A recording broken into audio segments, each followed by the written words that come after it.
It wasn't too much of a stretch at this Game 5 in the Eastern Conference quarterfinal between the Pittsburgh Penguins and the New York Islanders. Was a crucial one in the future of Penguins coach Dan Bylsma. Might sound like a funny thing to say for the guy who coached his team to a first-place finish, but you know what? Bylsma won the Cup with the Penguins in 2009 when he replaced Michel Therrien partway through that season.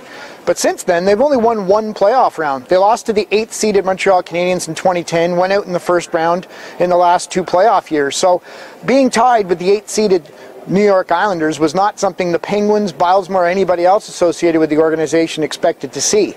So this was a big game. Well, all the buttons that Dan Bylsma pushed worked for him. He replaced goalie Marc-Andre Fleury with Thomas Falcoon, and all he did was come up with a 31-save shutout. He put Tyler Kennedy and Joe Vitale into the lineup up front.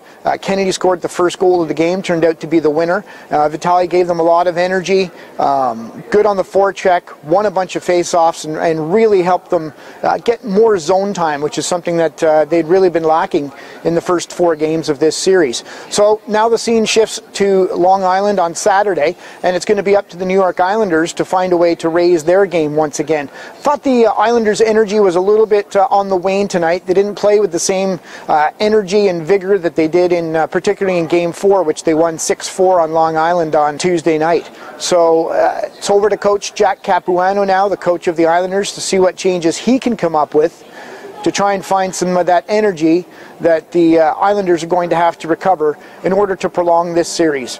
In Pittsburgh for the QMI Agency, I'm Chris Stevenson.